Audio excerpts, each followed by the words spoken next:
বারংবার বলি যে ফলের আশা করবেন না। তাও মানুষ কোথাও না কোথাও নিজের কর্মের বদলে কোনো না কোনো ফলের আশা অবশ্যই রাখেন। কখনো তিনি সফল হন, কখনো অসফল। সেই জন্যই আমি বলি যে ফলের আশা কখনো রাখবেন না, কারণ সাফল্য বা অসফলতা মনের মধ্যে রাখলে কখনো কোনো লাভ হয় না। যদি সাফল্য মনের মধ্যে রাখেন তাহলে অহংকার জন্ম নেবে। যদি অসফলতা মনের মধ্যে রাখেন তাহলে এক হীনমন্যতায় আপনি ভুগবেন, যা দিয়ে কোনো শুভকর্ম হবে না। সেই জন্য শুধুই কর্ম করে যান, কর্মেই মগ্ন থাকুন। আর আসুন আমার সাথে ভালোবেসে বলুন, রাধা রাধা। জীবনের এই পথে এগোতে এগোতে আমরা কোথাও থেমে যাই। আমরা জানি না কেন। আমরা চেষ্টা করি যেন আমরা সামনে এগোতে পারি, কিন্তু এরকম হয় না। কি কারণ হতে পারে এর? আসুন আমি আপনাকে বোঝাই। মনে করুন আপনি কোনো রাস্তায় হাঁটছেন, আপনার পা মুচকে গেল, আপনি পায়ে আঘাত পেলেন। এখন এই আঘাত যদি আপনাকে পথ চলতে বাধা দেয় তখন আপনি থেমে যান। যদি আপনার ভাবনা চিন্তা ক্ষুদ্র হয় তাহলে আপনি জীবনে কখনোই এগোতে পারবেন না। ভেঙে যাওয়া কলম দিয়ে আপনি কখনো চিঠি লিখতে পারবেন না। ঠিক সেইভাবেই যদি আপনার মনে অন্যের জন্য হিংসা থাকে তাহলে আপনি আপনার নিজের ভাগ্য লিখতেই পারবেন না। কাজের প্রতি আলস্য আপনাকে কখনো ধনী হতে দেবেই না, আর ধনের প্রতি লোভ তা আপনাকে কখনো মহান হতে দেবে না। ছোট একটা কথা, কিন্তু এ হলো অত্যন্ত গুরুত্বপূর্ণ। ভাবনা চিন্তা অবশ্যই করুন, আর বোঝার চেষ্টা করুন সেটা যা আপনি বুঝতে চান। হতে পারে আপনি এমন কোনো পথ খুঁজে পেলেন যার ফলে আপনি কোনো খারাপ পথে যেতে যেতে থেমে গেলেন, বা আপনি এমন কোনো অর্থ খুঁজে পেলেন যা আপনাকে মহান হবার পথে অগ্রসর করে দিল। রাধা রাধা।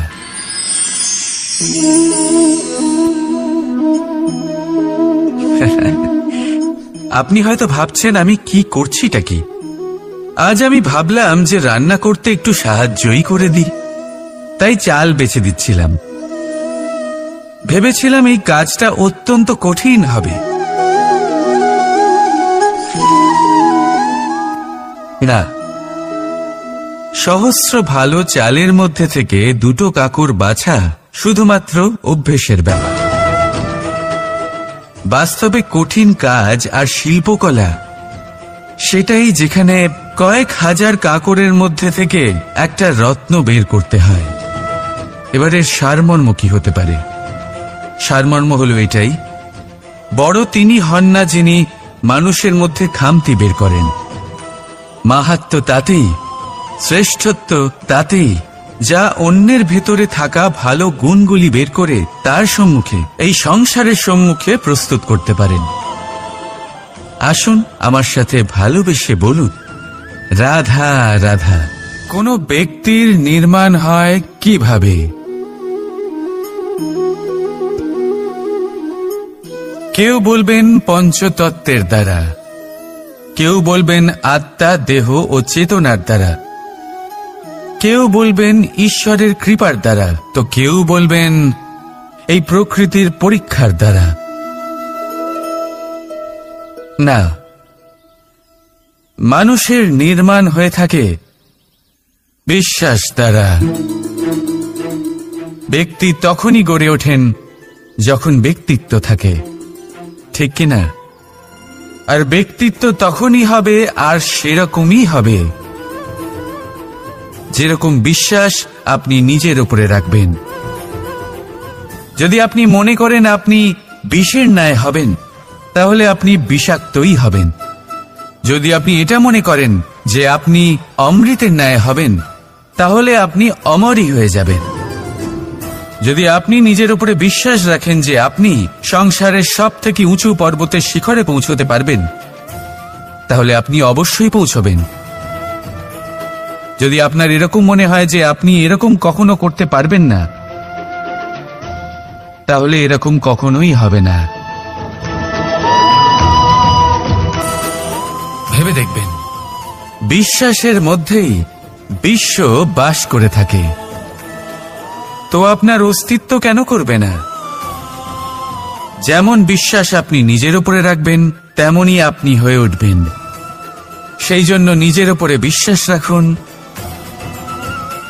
আর হ্যাঁ, ভালোবেসে বলুন রাধা রাধা। এই সম্পর্ক হল গুরু এবং শিষ্যের। গুরু হলেন ধনুকের সেই প্রত্যঞ্চার মতো, যিনি নিজেকে পেছনে রেখে শিষ্যকে তার গন্তব্যের দিকে এগিয়ে দেন, তাকে নিজের লক্ষ্য ভেদ করতে দেন, আর সর্বদাই কঠোর হয়ে থাকেন যাতে শিষ্য কখনোই নিজের লক্ষ্যচ্যুত না হয়। ধন্য হলেন এমন গুরু যারা শিষ্যকে নিজের গন্তব্যে পৌঁছেও দেন এবং তার সব কৃতিত্ব তাকেই দেন, নিজের শিষ্যকে, নিজের বাণকে। তাহলে আপনারা চিরকাল এরকম গুরুকে মনে রাখবেন, সর্বদা তাদের সম্মান করবেন, সর্বদা তাদের ভালোবাসবেন, কখনো জীবনে পিছিয়ে পড়বেন না আপনি। আসুন আমার সাথে ভালোবেসে বলুন রাধা রাধা। আপনি কি কখনো কোনো উঁচু পর্বতের শিখরে পৌঁছতে পেরেছেন? যদি পৌঁছে থাকেন বা যদি আপনি কোনো উঁচু পর্বতের শিখরে যান, তাহলে ভালো করে দেখবেন, আপনি যত উঁচুতে অগ্রসর হতে থাকবেন, আস্তে আস্তে সমস্ত বনস্পতি বিলুপ্ত হতে থাকে, তারপরে সমস্ত গাছপালা, পশু পাখি সব বিলুপ্ত হতে থাকে। শেষ পর্যন্ত সেই শিখরে থেকে যায় শুধুমাত্র শান্তি, নীরবতা। আমাদের মানুষের সাথেও এটাই হয়। মানুষ যখন আত্মবিকাশের পথে অগ্রসর হতে থাকে এবং নিজের জীবনের শিখরে পৌঁছতে চায়, তখন তার একা থাকা অত্যন্ত প্রয়োজনীয় হয়, আর তাকে তখন ত্যাগ করতে হয় নিজের সুখ স্বাচ্ছন্দ্য, নিজের সম্পত্তি, নিজের সমৃদ্ধি, নিজের সৌন্দর্য। দেখুন, জীবনের শিখরে পৌঁছনো একেবারেই সহজ কাজ নয়। এ হলো অত্যন্ত দুর্গম এক পথ, কিন্তু যদি আপনি সেখানে পৌঁছতে চান, তাহলে আপনাকে ত্যাগের প্রবৃত্তি জাগিয়ে তুলতে হবে। ত্যাগ কি সেটা জানতে হবে, কারণ ত্যাগের ফলেই মনে শান্তি আসে, আর সেই শান্তির ফলে মনে উৎপন্ন হয় প্রেম, আর এই প্রেমই হল জীবনের অন্তিম লক্ষ্য। তাহলে আসুন আমার সাথে ভালোবেসে বলুন রাধা রাধা। মানুষ নিজের জীবনে ঈশ্বরকে খুব মান্য করে, ওনার জন্য কি না করে, ভিন্ন ভিন্ন নামে তাকে স্মরণ করে, তাকে পুজো করে, তার আরাধনা করে। সে জানে যে ঈশ্বর তাকে শক্তি অবশ্যই দেবেন, তাকে সাহায্য অবশ্যই করবেন। কিন্তু যখন প্রশ্ন আসে গুরু এবং ঈশ্বরের, তখন গুরুর মান কখনো কম হওয়া উচিত নয়, কারণ সত্যি বলতে কি গুরুই হলেন সেই সিঁড়ি যা বেয়ে আপনি ঈশ্বরের কাছে পৌঁছানোর পথ খুঁজে পাবেন। সেই পথ আপনি গুরুর থেকেই পাবেন। গুরু না থাকলে আপনি কখনো ঈশ্বর লাভ করতেই পারবেন না। আর জীবনে অনেক সময় লক্ষ্যের থেকেও অনেক বেশি গুরুত্বপূর্ণ হলো পথ। তাই এই পথের সম্মান করতে শিখুন, অর্থাৎ গুরুকে সম্মান করতে শিখুন, কারণ গুরুই হলেন পরমেশ্বর। তাহলে আসুন আর আমার সাথে ভালোবেসে বলুন রাধা রাধা। পঞ্চমহাভূত, জীবন রচনায় এর অবদান অনস্বীকার্য। এই পঞ্চমহাভূত আসলে কি?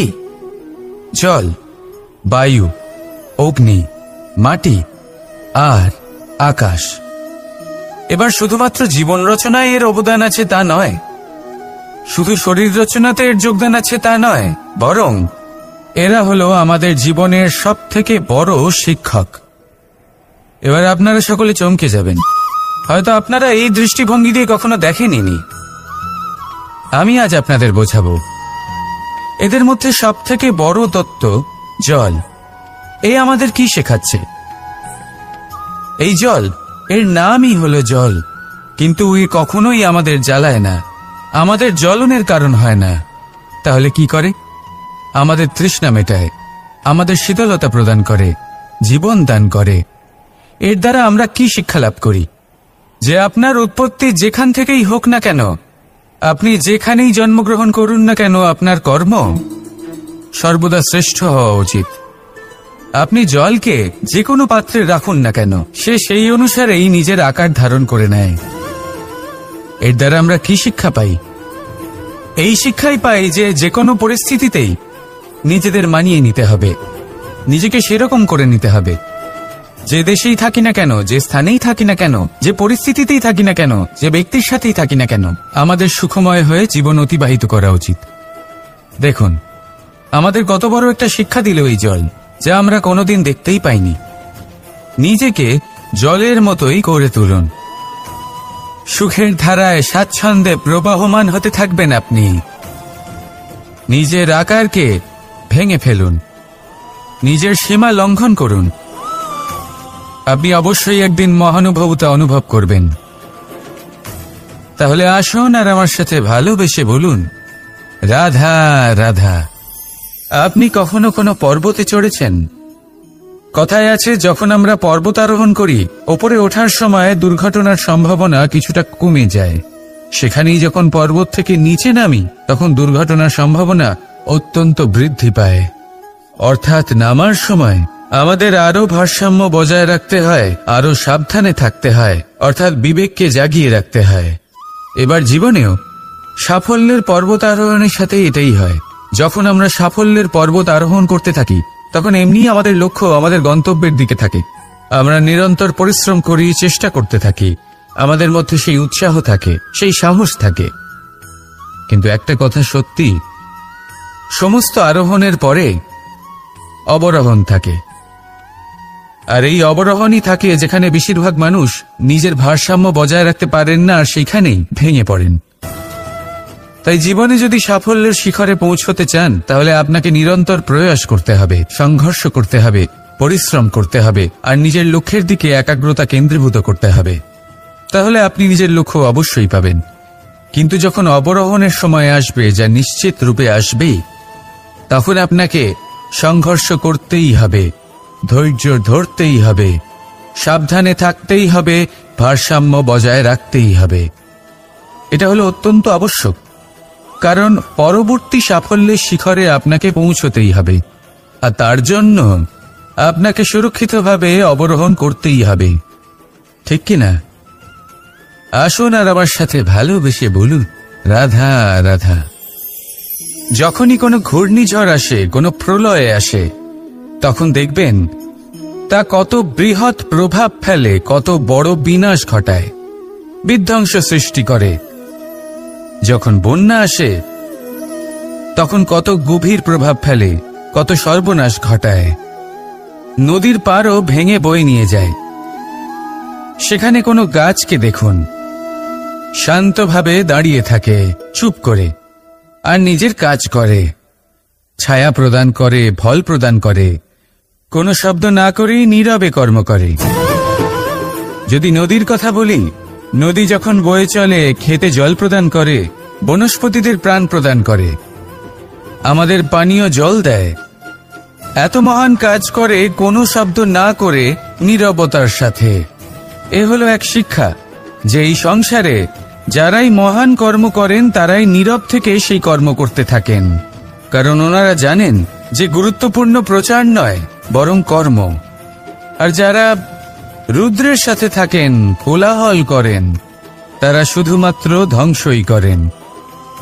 এবার আপনি মৌন থেকে শুধুমাত্র কর্ম করে মহান হতে চান, নাকি রুদ্রের সাথে থেকে বিধ্বংস ঘটাতে চান?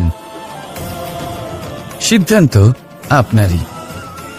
আসুন আর আমার সাথে ভালোবেসে বলুন, রাধা রাধা। মন্থন। আমরা সবাই এটাই জানি যে অমৃত পাওয়ার জন্য সমুদ্র মন্থন করা হয়েছিল, কিন্তু এর পিছনে যে মহান উদ্দেশ্য ছিল, তা বেশিরভাগ লোকই বোঝে না। আজ সেই মহান উদ্দেশ্য আমি আপনাদের বুঝিয়ে বলছি। আমাদের জীবনে এই অমৃত লাভ করার জন্য পথপ্রদর্শক হয় মন্থন। তারপরে আমরা করি প্রতিজ্ঞা, তারপর নিই প্রস্তুতি, যেটা দেবতারা আর অসুরেরা একসাথে করেছিলেন। তারপর আমরা করি চেষ্টা। বাসুকীর মুখ থেকে বিশ্বশ্বাস নির্গত হওয়া এটা প্রারম্ভিক বাধা হয়ে দাঁড়িয়েছিল। তবুও আমাদের লক্ষ্য দৃঢ় ছিল। যদিও সমুদ্র মন্থন থেকে হলাহল উঠে এলো, আমরা ভয় পাইনি, আমরা সেটার মোকাবিলা করলাম। ঠিক সেই পথেই যখন আমরা অনেক অমূল্য রত্ন পেলাম, নক্ষত্র পেলাম, সেটার প্রতি আকর্ষিত না হয়ে অমৃত লাভ করার পরেই আমরা শান্ত হলাম। এইভাবে যদি আপনি নিজের জীবনে প্রতিজ্ঞা, প্রস্তুতি, চেষ্টা, দৃঢ় নিশ্চয়, অটল থাকা আর আকর্ষণ থেকে বিরত থাকেন, যদি এইসব গুণ আপনার ভেতরে একত্রিত করে নেন, তাহলে আপনিও আপনার জীবনের অমৃত অবশ্যই লাভ করবেন। রাধা রাধা। চিন্তা। সবাই বলে চিন্তা করা উচিত নয়, কিন্তু চিন্তা সবাই করে। যিনি বৃদ্ধ ব্যক্তি হন, তিনি নিজের অতীতের সাথে বর্তমানের তুলনা করে চিন্তিত থাকেন। একজন যুবক ব্যক্তি ভবিষ্যতের বিষয় চিন্তা করে, নিজের লক্ষ্য কিভাবে পূরণ করা যায় সেই চিন্তায় মগ্ন থাকে। শুধু একজন বালকের না তো তার ভবিষ্যতের চিন্তা থাকে আর না অতীতের দুঃখ থাকে। আর এরকম কেন? কারণ সে শুধুমাত্র বর্তমান নিয়ে ভাবে, আর তাই সে সব থেকে বেশি সুখী। তাই মনে রাখবেন, যদি আপনি আপনার বর্তমানের বিষয়ে ভাবেন, তাতে বাঁচেন, সেটাকে ঠিক রাখেন এবং সেটাকে আরো ভালো করে তোলেন, তাহলে আপনার অতীত আর আপনার ভবিষ্যৎ আপনা থেকেই ঠিক হয়ে যাবে।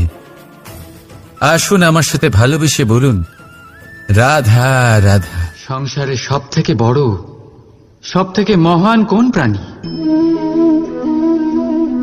এবার আপনাদের মধ্যে কেউ বলবে মানুষ, কেউ বলবে সিংহ, আর কেউ বলবে হস্তি। কিন্তু না, সংসারে সবচেয়ে মহান প্রাণী হলো বৃক্ষ। সেই বৃক্ষ যা আমাদের আহার করতে ফল দেয়, বাঁচার জন্য প্রাণ বায়ু দেয়, গরমে শীতল ছায়া দেয়, আর শুকিয়ে যাওয়ার পরও আমাদের জ্বালানোর জন্য কাঠ দিয়ে যায়। এবার আপনারা হয়তো ভাবছেন, আমি হঠাৎ বৃক্ষের গুণগান কেন গেয়ে চলেছি?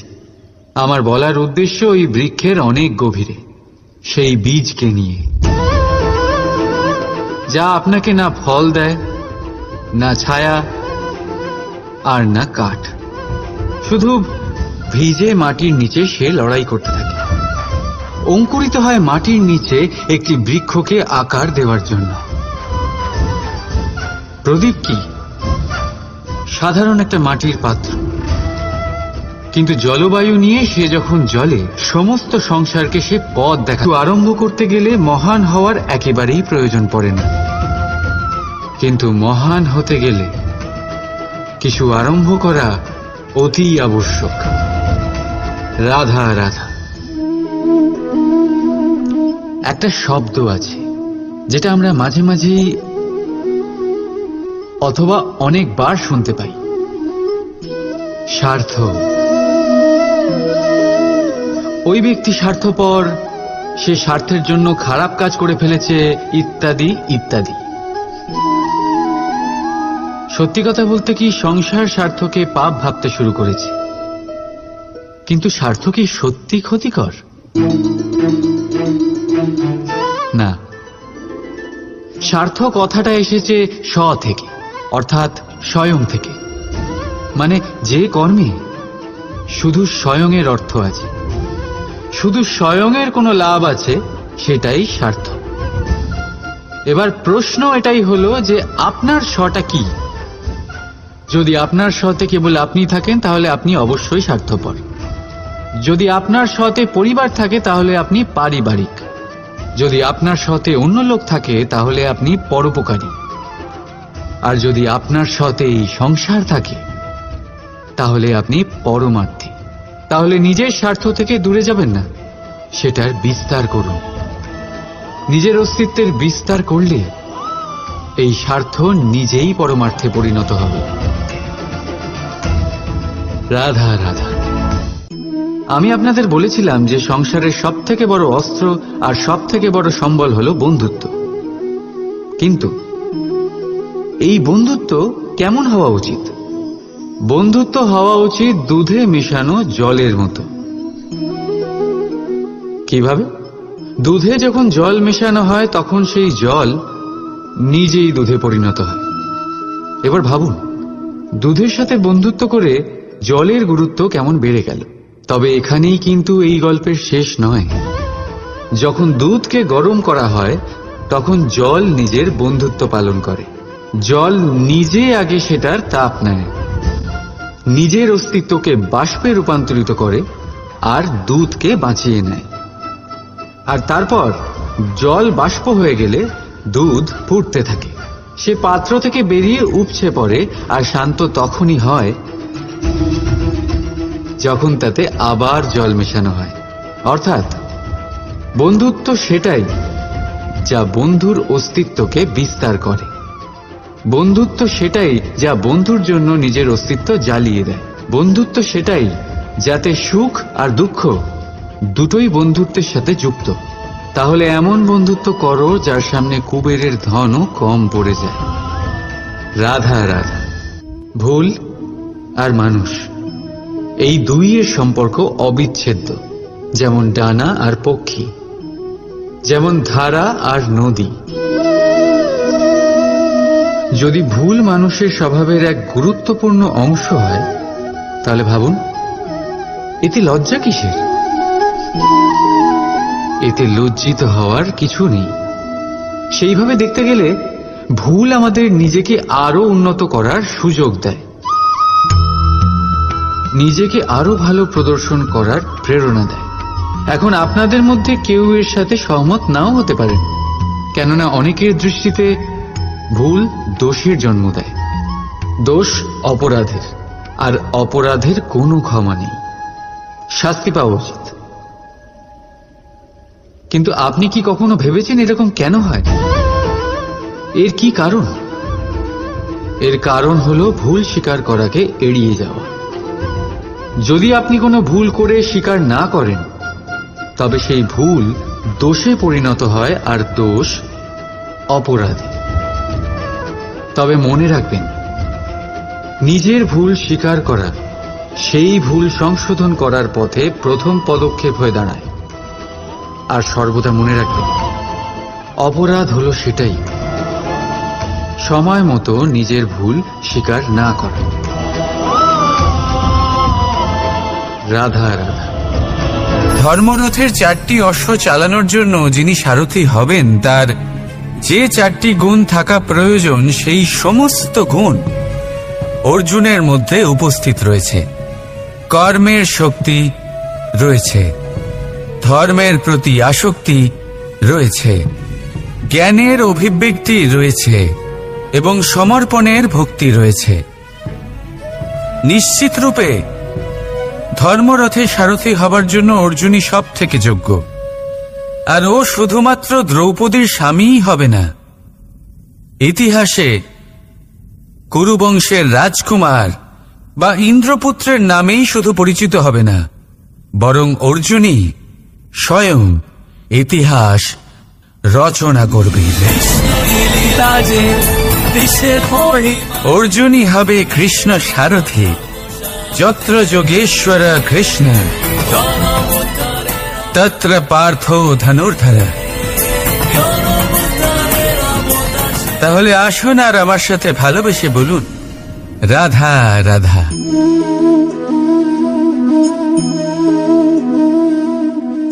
আপনার কি মনে হয় আমি কি করছি? আপনি বলবেন আমি প্রদীপ জ্বালাচ্ছি।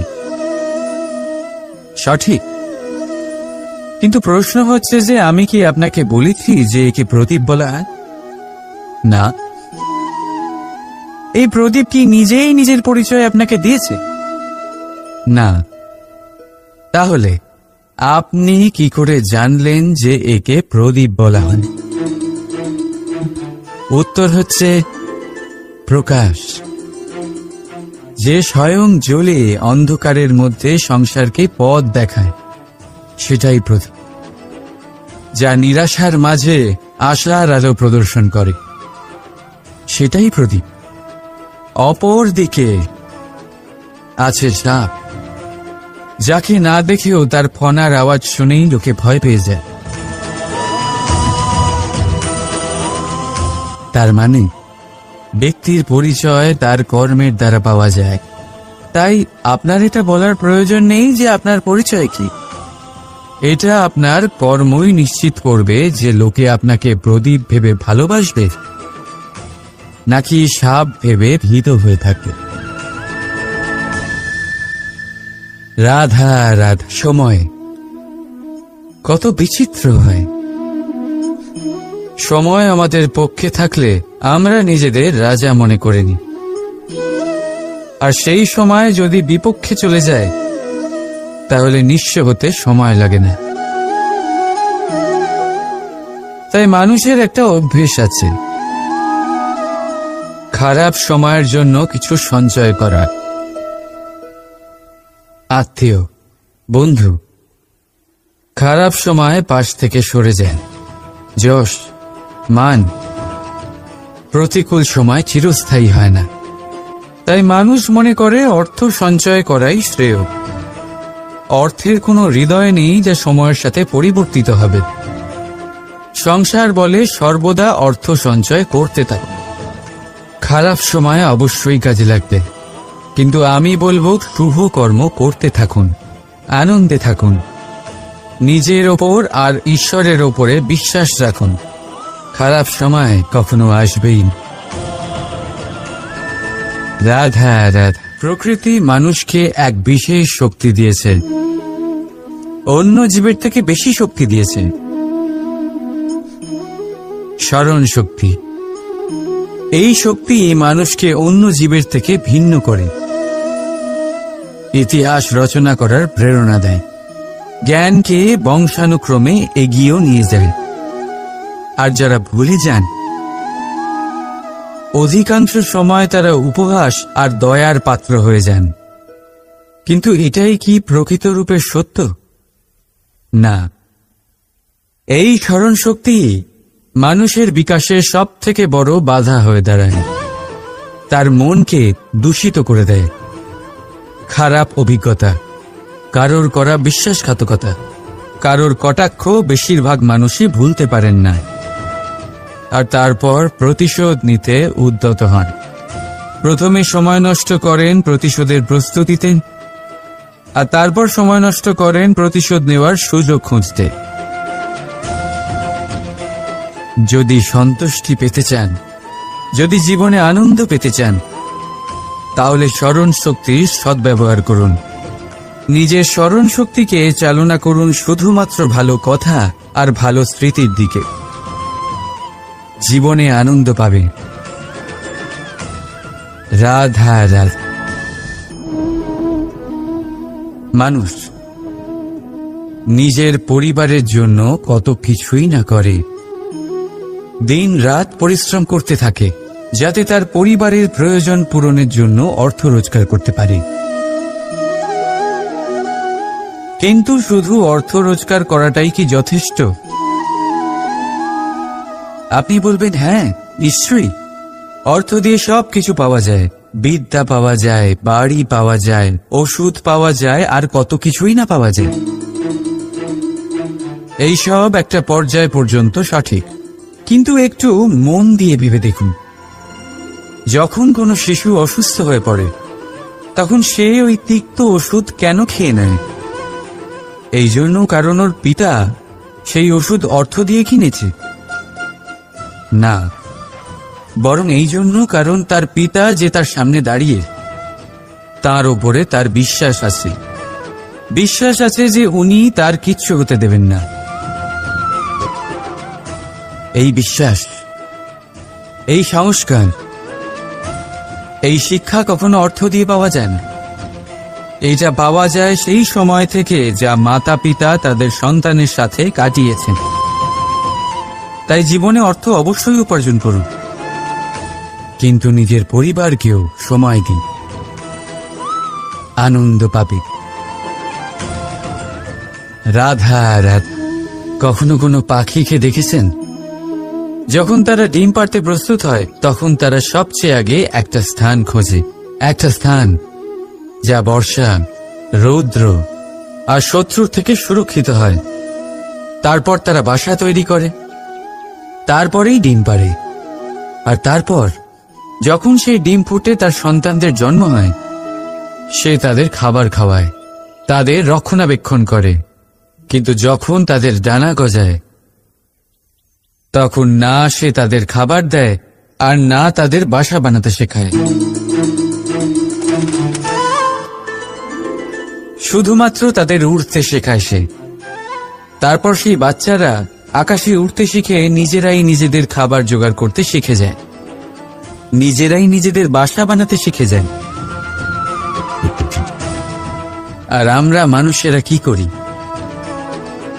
আমাদের সন্তান বড় হয়ে যাওয়া সত্ত্বেও তাদের নিয়ে সর্বদা দুশ্চিন্তা করি। তার জন্য আমরা গৃহ নির্মাণের চেষ্টা করি। নিজের সন্তানকে আরো শক্তিশালী করে গড়ে তোলার বদলে তাকে আমরা দুর্বল করে দিই। জীবনে সেটাই করুন যা একটা পাখি করে। নিজের সন্তানকে আকাশে ওড়ার শিক্ষা দিন, সংস্কার দিন, আর একটা নির্দিষ্ট সময়ের পরে তাকে নিজের আকাশ নির্ধারণ করতে মুক্ত করে দিন। রাধা রাধা। সাগরে সেতু বাঁধার গল্প তো আপনারা নিশ্চয়ই শুনে থাকবেন। রামচন্দ্রের সেনাকে 100 যোজন সমুদ্র অতিক্রম করে লঙ্কায় আক্রমণ করতে হতো। সেতুকার নল আর নীল সেতু বাঁধার উপায় বের করল,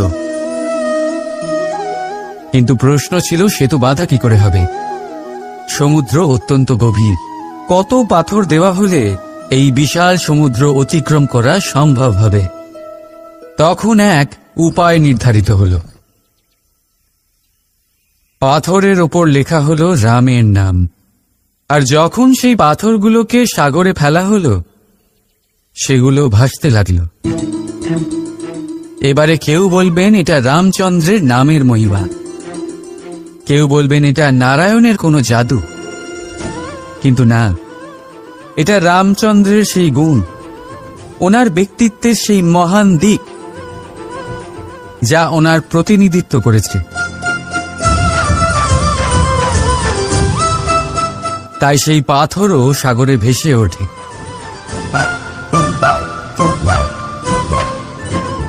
ঠিক সেইভাবেই যেখানে আমরা থাকি না, সেখানে আমাদের গুণ আমাদের প্রতিনিধিত্ব করে। আমাদের নামের শক্তি আমরা নিজেরাই তৈরি করি, আমাদের কর্ম দিই, আমাদের গুণ দিই। এবার সিদ্ধান্ত আপনার যে আপনার নামের সাহায্যে কেউ বিপদ থেকে উদ্ধার হবে, নাকি আপনার দুষ্কর্মের ফলে কেউ ডুবে যাবে। ভালো করে ভেবে দেখুন। রাধা রাধা। আমাদের জীবনে গুরুজনেরা, জ্ঞানী মানুষজন সবসময় একটা কথা বলেন, ধৈর্য ধরো। শুধুমাত্র দুটো শব্দ, কিন্তু কতটা বিশাল সেটা বোঝার চেষ্টা করুন। ছোট একটা অস্ত্র হাতে নিন এবং একটা বিশাল পর্বতে নিরন্তর প্রহার করতে থাকুন। ধৈর্য ধরে সেই কাজ করতে থাকুন। এমন একদিন আসবে, এই বিশাল পর্বতে আপনি একটা পথ তৈরি করবেন। কোন ধনুর্ধর যখন নিজের বিদ্যা অর্জন করেন, তখন তাকেও ধৈর্য ধরতে হয়, তার নিজেকে সময় দিতে হয়, তবেই সে ধনুর্বিদ্যা শিখতে পারে। সেইভাবে আমাদের জীবনেও ধৈর্য ধরার খুব প্রয়োজন। পরিবারে ধৈর্য রাখতে পারলে তাহলে আস্তে আস্তে দেখবেন প্রেম বৃদ্ধি পাচ্ছে। সমাজে যদি ধৈর্য রাখতে পারেন, তাহলে আস্তে আস্তে এই সমাজ আপনাকে সম্মান করবে। যদি নিজের জীবনে ধৈর্য রাখতে পারেন, তাহলে নিজে থেকেই আত্মবিশ্বাস বাড়বে, নিজের বিকাশ হবে। জীবনে সবই সম্ভব যদি ধৈর্য রাখতে পারেন। হয়তো আস্তে আস্তে হবে, কিন্তু হবে অবশ্যই। শুধু ধৈর্য রাখুন, কারণ ধৈর্যই সব থেকে বড় পুঁজি। আসুন আর আমার সাথে ভালোবেসে বলুন, রাধা রাধা। আমাদের জীবনে যখনই আমরা কোনো বড় দায়িত্বের সম্মুখীন হই, তখন আমরা তার থেকে দূরে পালাই, আর এই অজুহাত দিই যে না না, এত বেশি ভার বহন করার যোগ্যতা আমার নেই, আমি করতেই পারবো না। দেখুন, এই সংসারে ভিন্ন ভিন্ন ধরনের গাছ আছে, ছোট গাছ, বড় গাছ, কিন্তু বটগাছের মতো বড় এবং নিবিড় গাছ আর একটাও নেই। সে নিঃস্বার্থভাবে এই সংসারকে সেবা করে যায়, ছায়া প্রদান করে, শীতলতা প্রদান করে। আর যখন এমন সময় আসে যখন তার ওপর বোঝা অত্যন্ত বেড়ে যায়, সে কিন্তু কোনোভাবেই ভেঙে পড়ে না। তখন সে নিজের নিঃস্বার্থ কর্মের ফল লাভ করে, সেই নিঃস্বার্থ কর্ম যা সে করেছে। তার দেহ থেকে ছোট ছোট ঝুড়ি বার হয় এবং তা কাণ্ডের আকার ধারণ করে। সেই কাণ্ড মাটির কাছে পৌঁছয় এবং তারপর তা বটগাছের সহায়ক হয়ে ওঠে। সে ভেঙে পড়ে যায় না। এইভাবে আপনিও জীবনে নিঃস্বার্থভাবে সবার সেবা করুন, ভালোবাসুন, সবাইকে সাহায্য করুন। যেদিন আপনার ওপর বোঝা অত্যন্ত বেড়ে যাবে, সেদিন এই সব মানুষ আপনাকে সাহায্য করার জন্য আসবেন, আপনার শক্তি হয়ে উঠবেন, আর আপনি বটগাছের মতোই মহান এবং বিশাল হয়ে উঠবেন। আসুন আর আমার সাথে ভালোবেসে বলুন, রাধা রাধা। একটা শব্দ আছে, পরিস্থিতি। অনেক মানুষের মুখে আমরা এই শব্দ শুনি। জীবনে যখন অসফল হই, দুঃখ আসে, সংকট আসে, কোনো বিপদ ঘনিয়ে আসে, তখন সমস্ত দোষ আমরা পরিস্থিতির ওপর চাপিয়ে দিই। আর দেখতে গেলে কোথাও না কোথাও ঠিকই করি। এই পরিস্থিতি প্রত্যেক দিনের মতো পাল্টাতে থাকে, কিন্তু এই দিন, এই রাত, এমন কেউ আছেন যিনি এর ওপরেও নিয়ন্ত্রণ সাধন করেন, আর তিনি হলেন সূর্য। ঠিক সেই রকমই আমাদের জীবনেও সূর্য হলো এই মন।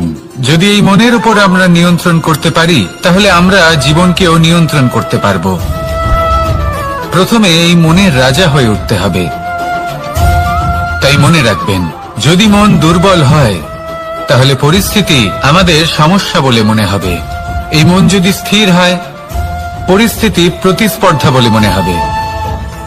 আর এই মন যদি শক্তিশালী হয়ে ওঠে, তাহলে যে কোনো পরিস্থিতি আপনার কাছে একটা সুযোগ মাত্র, এমন এক সুযোগ যাতে অগ্রসর হয়ে আপনি মহান হয়ে উঠতে পারেন।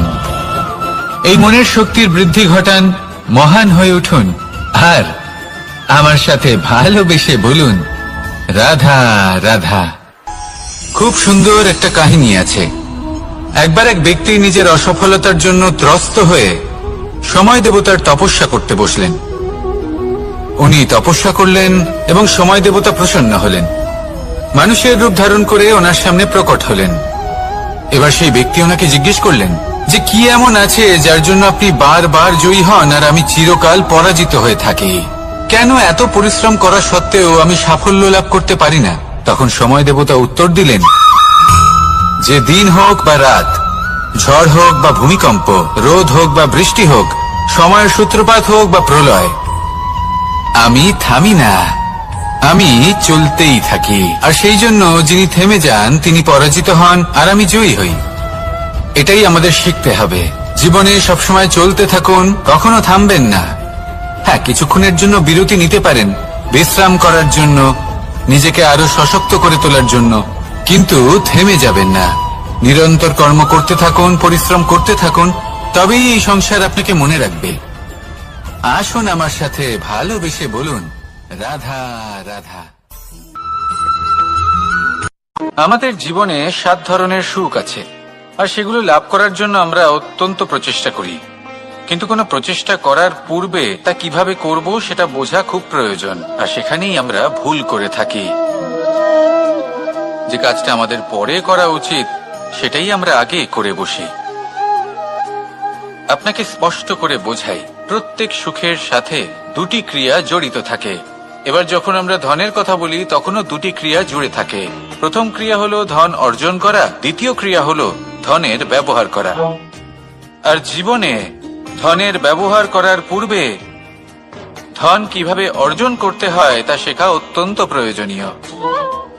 আমরা মন্দিরে যাই, ভগবানের আরাধনা করি, তার জন্য পুজো করি, ওনাকে প্রসন্ন করতে চাই, কিন্তু তার আগে ভগবানের ওপর আস্থা রাখা প্রয়োজনীয়। যদি আপনার অটল বিশ্বাস থাকে তবেই আপনি প্রকৃত ভক্ত হয়ে উঠতে পারবেন। এবার যদি আপনি বক্তা হয়ে থাকেন, শ্রেষ্ঠ বক্তা হতে চান, এই সংসারের সামনে নিজের বক্তব্য রাখতে চান, তাহলে কথা বলার পূর্বে কথা শুনতে শিখুন। তবেই আপনি একজন শ্রেষ্ঠ বক্তা হয়ে উঠতে পারবেন। জীবনে সম্পর্ক স্থাপন করার আগে সম্পর্ক বজায় রাখতে শিখুন। তবেই আপনি একজন প্রকৃত সাথী হয়ে উঠবেন। জীবনে পরাজয় মানার পূর্বে বিজয়ী হওয়ার চেষ্টা কিভাবে করতে হয় সেটা শিখুন। তবেই আপনি একজন নিপুণ ব্যক্তি হয়ে উঠবেন। অন্তিম এবং সবথেকে গুরুত্বপূর্ণ কথা, জীবনে ভালোবাসা লাভ করার পূর্বে ভালোবাসা প্রদান করতে শিখুন। তবেই আপনি একজন প্রকৃত প্রেমী হয়ে উঠবেন। আসুন আমার সাথে ভালোবেসে বলুন, রাধা রাধা।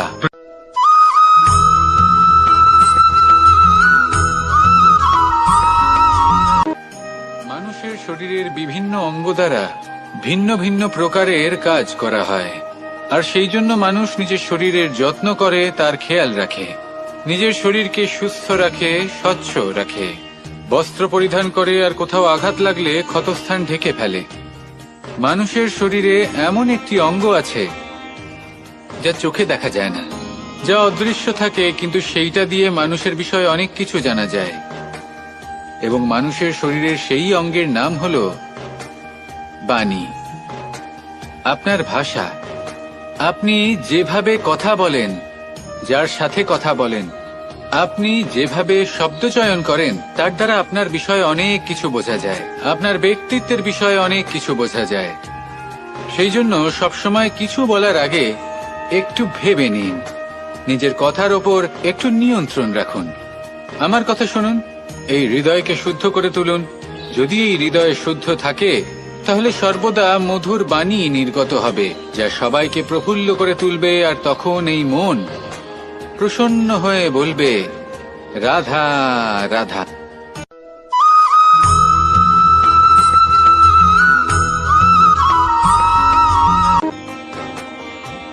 কেউ আমাকে মাখন চোর বলেন, কেউ বা আমাকে মুরলী মনোহর বলেন, কেউ আমাকে যুদ্ধ বিমুখ বলেন, কেউ বা আমাকে সুদর্শনধারী বলেন, কিন্তু আমি আসলে কে? আসুন, আজ আমি আপনাকে আমার আসল পরিচয় জানাবো।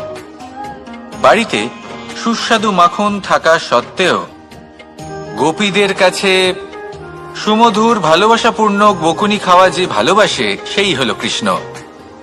আঙুলে সুদর্শন চক্র থাকা সত্ত্বেও যে রথের লাগাম ধরে থাকবে সেই সিদ্ধান্ত নিয়েছে, সেই হলো কৃষ্ণ।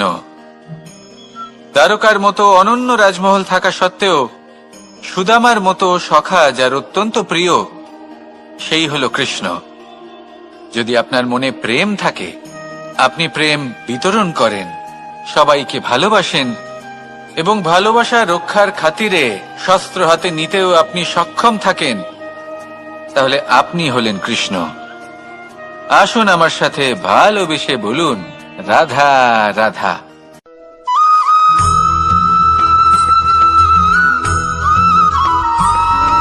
ধন, সম্পদ, ঐশ্বর্য, মানুষ হয় নিজের সৌভাগ্যের দ্বারা এগুলো লাভ করে থাকেন বা কর্মের দ্বারা। সৌভাগ্য আসলে কি? গ্রহের দশা, যা প্রত্যেক মুহূর্তে বদলাতে থাকে। কর্মের মাধ্যমে যখন আপনি ধন অর্জন করেন, তখন সেই ধন আপনার আগামী প্রজন্ম লাভ করে। সেটা হয় সে ভোগ করে বা তার জন্য তার ভোগান্তি হয়। আর এটা নির্ভর করছে আপনার কর্মের ওপরে। কি কর্ম করেছেন আপনি সেই ধনকে লাভ করার জন্য?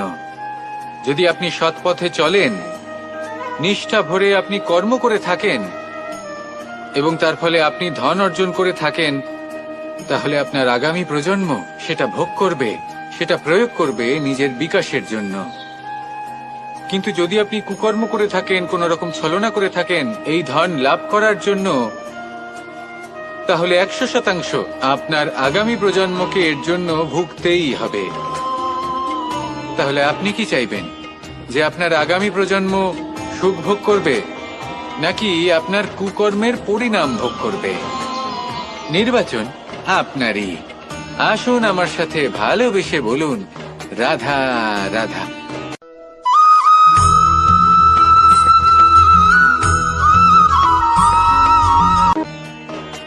এমন অনেক মানুষ আছেন যারা আমাকে ভগবানের পরিভাষা জানতে চান, যে ভগবান আসলে কি, তিনি কেমন। এবার দেখুন, ভগবান হোক বা আপনার স্বপ্ন হোক বা আপনার লক্ষ্য হোক না কেন, সেই লক্ষ্য তখনই পূর্ণ হয়, তখনই তাকে লাভ করা সম্ভব যখন আপনার দৃষ্টিভঙ্গি মঙ্গলময় হয়, যখন আপনি নিজে মনে করবেন যে আমি যেটা পেতে চাইছি তা শুভ। উদাহরণস্বরূপ, কোনো পাখিকে দেখুন, সে গাছের ডালে বসে এবং সেখানেই বিশ্রাম করে, কিন্তু পড়ে না। কেন? কারণ ওর বিশ্বাস যে যে শাখার উপরে ও বসে আছে সেটাই হলো ওর বাসস্থান। যদি আপনি বিশ্বাস করেন তাহলে আপনি পাথরের মধ্যেও ভগবান দর্শন করতে পারবেন, আর যদি বিশ্বাস না থাকে তাহলে যদি ভগবান সামনে দাঁড়িয়েও থাকে তবেও আপনার বিশ্বাস হবে না। তাই বিশ্বাস করতে শিখুন। এই বিশ্বাসের আধারেই আপনি সেই সব কিছু পাবেন যা আপনি পেতে চাইছেন। আসুন আমার সাথে ভালোবেসে বলুন, রাধা রাধা।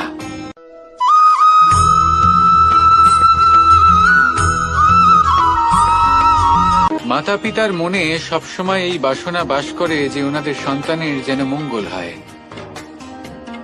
নিজের সন্তানকে সেই সবকিছু দেবার সবসময় চেষ্টা করতে থাকেন যেগুলো তারা নিজেরা নিজেদের জীবনে কখনো পেতে পারেননি, এবং এই প্রক্রিয়ায় সব থেকে গুরুত্বপূর্ণ বিষয়টি ভুলে যান, নিজের সন্তানকে সেই জিনিস দেওয়া যেটা উনি সব থেকে আগে পেয়েছেন। আমি ধনের কথা বলছি না, আমি বলতে চাইছি নিজের অভিজ্ঞতা দ্বারা ওনারা যে মানসিক স্থিতি লাভ করেছেন, ওনারা যে মর্যাদা লাভ করেছেন, যে শিক্ষা ওনারা লাভ করেছেন, সবার আগে নিজের সন্তানকে সেটা দেওয়া প্রয়োজন। সেটা যদি নিজের সন্তানকে দিতে পারেন তাহলে এই সন্তান জীবনে তার পথে এগোতেও পারবে, ধন অর্জনও করতে পারবে এবং শক্তিশালী অনুভবও করতে পারবে। সেই জন্য সন্তানকে সবার আগে সেটা দান করুন যেটা সব থেকে বেশি মূল্যবান। সেটা দিন যেটা আপনি সবার আগে লাভ করেছেন। আসুন আমার সাথে ভালোবেসে বলুন, রাধা রাধা। কখনো কখনো আমরা খুব ব্যথিত হয়ে পড়ি। আমরা নিজেদের পরিবারের জন্য এত কিছু করি আর তারা আমাদের দেখলেই ভয়ভীত হয়ে পড়ে, আমাদের দেখলে বিরক্ত হয়। কখনো নিজেদের সন্তানকে বিকাশের পথে অগ্রসর করার জন্য আমরা তাদের উপর একটু জোর দিই যাতে তারা পরিশ্রম করে, কিন্তু সেই সন্তান আমাদের উপর বিরক্ত হয়ে পড়ে। কখনো সন্তানকে সঠিক শিক্ষা দেওয়ার জন্য আমরা তাদের কিছু সীমা নির্ধারিত করি, তখন সেই সন্তানের চোখে নিজেদের জন্য আমরা ঘৃণা দেখতে পাই। মানুষ কেন ব্যথিত হবে না?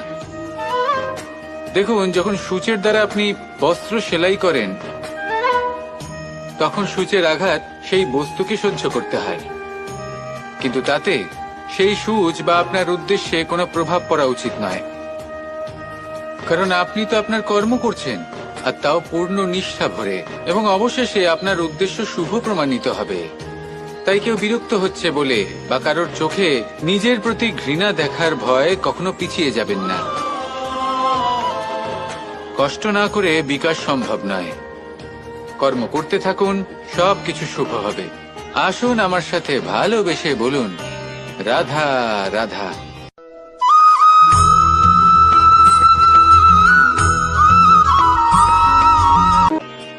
জল হলো জীবনের আধার। যদি জল না থাকে এই সংসারের জীবনের কোনো অস্তিত্ব নেই। এই জল হলো শুদ্ধ, পবিত্র। কিন্তু যখন এই জল পরিবেশের সংস্পর্শে আসে তখন ধুলো, ময়লা, কাদা এবং অন্যান্য বস্তু দ্বারা এই জল পূর্ণরূপে দূষিত হয়ে যায়। এবার যদি এই জলের শুদ্ধিকরণ করতে হয় তাহলে আমরা এই জলকে অস্থির হতে দিই না, তাকে স্থিরভাবে রেখে দিই। আর সেটা করলে সেই জল নিজে থেকেই সকল অশুদ্ধি ত্যাগ করে দেয়, নিজে থেকেই নিজেকে শুদ্ধ করে তোলে। এটা কিন্তু আমাদের মনের সাথেও হয়ে থাকে। এই সংসারে এত সমস্যার সম্মুখীন হয়েও কোথাও না কোথাও আমাদের এই মন মলিন হয়ে যায়। এতে নেতিবাচক ভাব জাগ্রত হয়। সেই মুহূর্তে আপনি কোনোভাবে রাগ করবেন না, মন খারাপ করবেন না, তাড়াতাড়ি কোনো সিদ্ধান্ত নেবেন না, কোনো প্রতিক্রিয়া দেবেন না। শুধু নিজের এই মনকে শান্ত করে রাখবেন, শান্ত মনে দিন যাপন করবেন। যদি এটা করেন তাহলে আপনি নিজে থেকেই বুঝতে পারবেন যে কি কি অশুভ ভাব আপনার মধ্যে জাগ্রত হয়েছে আর কি কি শুভ চেতনা আপনাকে জাগ্রত করতে হবে। আপনি নিজে থেকেই এমন পথ খুঁজে পাবেন যার দ্বারা এই অশুদ্ধি আপনি ত্যাগ করতে পারবেন। আসুন আমার সাথে ভালোবেসে বলুন, রাধা রাধা।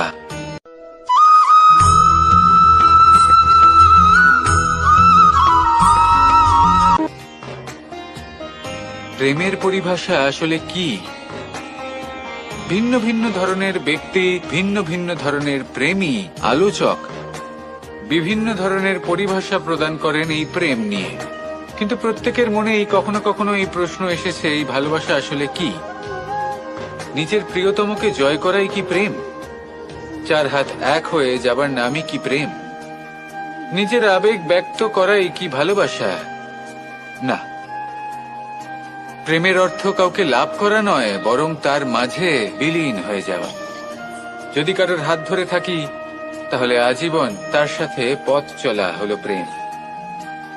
প্রেম শুধুমাত্র সেটা নয় যা প্রেমী আর প্রেমিকার কেশদামে মালা বেঁধে দেয়।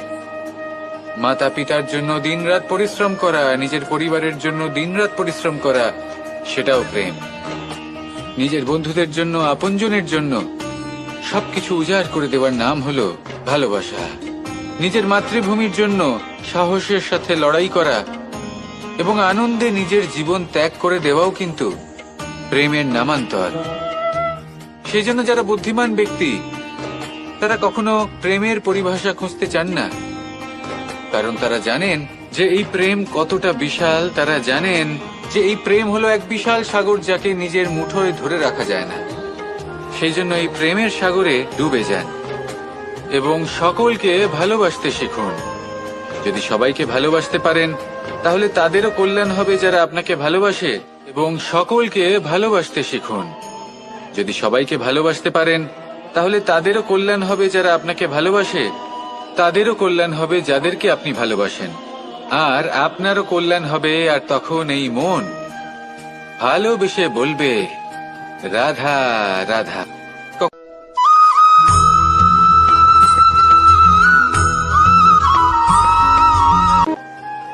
যদি আপনি নিজের জীবনে প্রকৃত বন্ধু নির্বাচন করতে চান তাহলে তার আগে দর্পণ আর ছায়া এই দুইয়ের বিশেষত্বর বিষয়ে জানাটা অত্যন্ত প্রয়োজনীয়।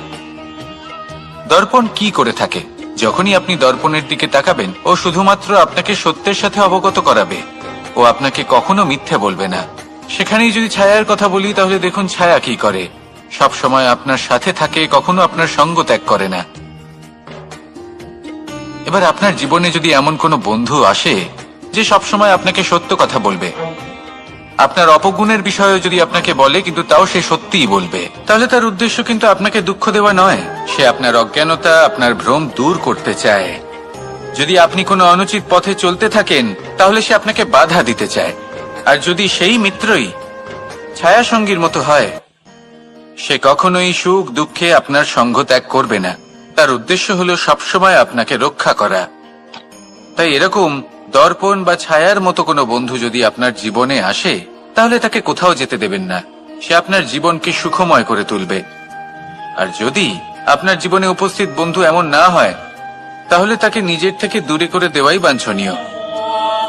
তাহলে দর্পণ আর ছায়ার মতো প্রকৃত এবং ভালো বন্ধুকে নিজের জীবনে স্থান দিন আর আমার সাথে ভালোবেসে বলুন, রাধা রাধা।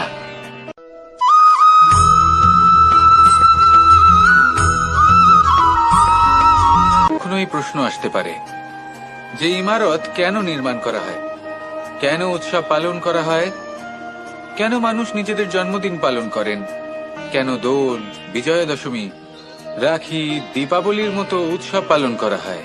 যদি এগুলো পালন না করা হয় তাতে কি যায় আসে?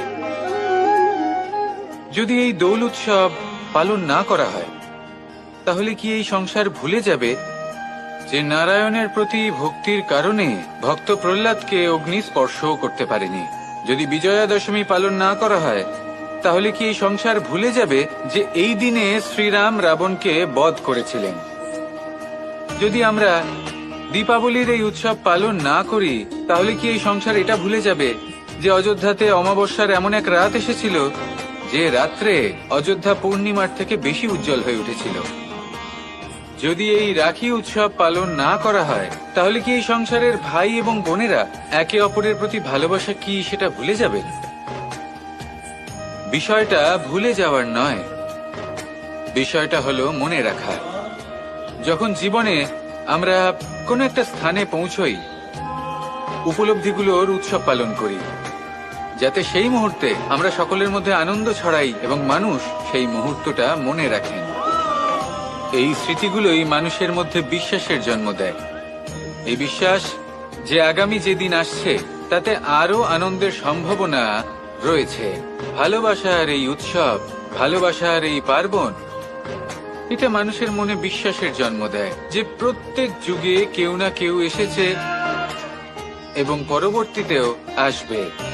তাহলে আসুন আমরা ডুবে যাই আমার লীলার এই প্রেম যাত্রায় এবং ভালোবাসার এমন একটা উৎসব পালন করা যাক যা এই সংসার যুগ যুগ পর্যন্ত মনে রাখবে।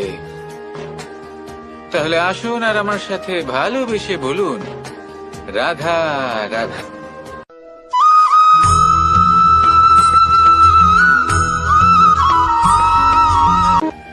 আমাদের এই জীবন, তাতে এই যে সময় চক্র, তা তিনটি ভাগে বিভক্ত। এক হলো অতীতকাল, ফেলে আসা অতীত, তারপরে আসে বর্তমান, এখনকার এই মুহূর্ত, আর তারপর আসে আগামীকাল অর্থাৎ ভবিষ্যৎ। এবার এখানে সবথেকে গুরুত্বপূর্ণ হলো অতীতকাল, ভবিষ্যৎকাল, ফেলে আসা অতীত এবং আগামী সময়। কেন? কারণ এই দুইয়ের উপর নির্ভর করছে যে আপনি বর্তমানে কি করতে চলেছেন। শুধু প্রয়োজন হলো সঠিক দৃষ্টিভঙ্গির। অতীতকালকে যদি আপনি একটি দৃষ্টিভঙ্গি থেকে দেখেন, তাহলে অতীতকালে আপনি দুঃখও দেখতে পাবেন, যন্ত্রণাও দেখতে পাবেন। অন্য কোনো দৃষ্টিভঙ্গি থেকে দেখলে আপনি অতীতকাল থেকে শিক্ষাও লাভ করবেন। এবার এই শিক্ষা অনুসারেই বর্তমানে কর্ম করা উচিত। এবং যদি ভবিষ্যতের কথা বলি, তাহলে বলবো ভবিষ্যতের কথা ভেবে আপনি আজ অবশ্যই চিন্তিত হতে পারেন। অন্য একটি দৃষ্টিভঙ্গি থেকে দেখলে এই ভবিষ্যতেই আপনি একটি লক্ষ্য, একটি উদ্দেশ্য দেখতে পাবেন যে আপনি কি করতে চান, কি লাভ করতে চান। এবার সেই অনুসারে বর্তমানে কর্ম করা উচিত, ভবিষ্যৎ এবং অতীতকাল অনুসারে। এভাবেই যদি জীবনে কর্ম করতে থাকেন, আপনার এই বর্তমানের দিনগুলো আপনি একটু নতুন ভাবে বাঁচতে পারবেন। এভাবেই যদি জীবনে এগোতে থাকেন, তাহলে আপনার জীবনে আনন্দের উদ্ভব হতে কেউ বাধা দিতে পারবে না।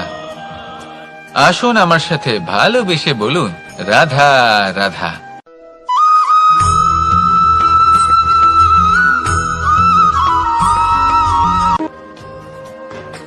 সমুদ্র মন্থনের সময় দুই ধরনের রত্ন লাভ করা হয়েছিল।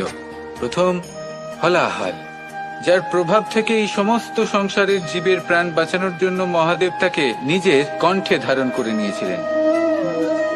আর দ্বিতীয় অমৃত, যেটা কিঞ্চিত পরিমাণ মাত্রায় পাওয়া গেছিল। কখনো কখনো জীবনে এমন কোন বস্তু যা আপনি প্রয়োজনের থেকেও অনেক বেশি মাত্রায় ভোগের জন্য লাভ করে থাকেন, তা আপনার জন্য বিষ প্রমাণিত হতে পারে। যেমন জল, প্রয়োজনের থেকে অনেক বেশি মাত্রায় যদি এই জল আসে, তাহলে আপনার প্রাণ কাটতে পারে। কিন্তু পরিশ্রমের পরে এক পাত্র শীতল জল দ্বারা আপনি যদি স্নান করে নেন, তাহলে তা আপনার শরীরের জন্য অমৃত হবে। পরিশ্রম করার পরে যদি আপনার শরীর এক পাত্র খাবার লাভ করে, তাহলে তা আপনার শরীরের জন্য অমৃত। কিন্তু যদি কোনো পরিশ্রম না করেই আপনি দিনরাত শুধুই খাবার গ্রহণ করতে থাকেন, তাহলে আপনার কাছে তা বিষ সমান। বিষ এবং অমৃত গ্রহণ করাটা আপনার উপরে নির্ভর করছে। কোনো বস্তু আপনার পক্ষে বিষও হতে পারে, আবার অমৃতও হতে পারে।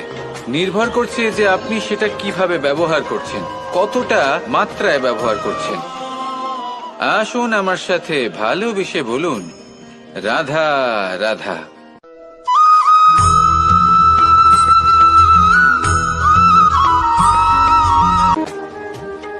সুখ, দুঃখ, মৃত্যু, মহামারী, এগুলো কখনো বলে আসে না। আবার জিজ্ঞাসা করেও আসে না। এমনই হয় দ্রুত ক্রীড়ার এই খেলায়। এক কারাগারের মতো, একটা মাকড়সার জালের মতো। যেমন একটা মাকড়সার জাল একটা পোকাকে নিজের দিকে আসতে আকর্ষিত করে, নিজের চমকের দ্বারা, নিজের গঠন দ্বারা। সেরকমই দ্রুত ক্রীড়ার এই খেলা মানুষকে নিজের দিকে আসতে প্ররোচিত করে। শেষে গিয়ে মানুষ আটকা পড়ে। পার্থক্য শুধু এটাই, যখন এক পোকা এই জালে জড়িয়ে পড়ে তখন সে তার প্রাণ হারায়। মানুষ যখন এই দ্রুত ক্রীড়ায় আকর্ষিত হয়, সে নিজের মান, নিজের ধন সবকিছু হারায়, নিজের বিবেক হারিয়ে ফেলে। কিন্তু আপনি আপনার বিবেক কখনোই হারাবেন না। যদি আপনার মনে লোভ চলে আসে, আপনি লোভী হয়ে ওঠেন। যদি আপনি দ্রুত ক্রীড়ার এই খেলায় আটকা পড়েন, তাহলে মনে রাখবেন, এই খেলা থেকে ফিরে আসা প্রায় অসম্ভবই বলা যায়। নিজের বিবেক কখনো হারাতে দেবেন না, কারণ বিনাশ আসার প্রথম লক্ষণ হলো বিবেকের বোধ চলে যাওয়া। এই প্ররোচনায় কখনো পা দেবেন না। আর আমার সাথে ভালোবেসে বলুন, রাধা রাধা।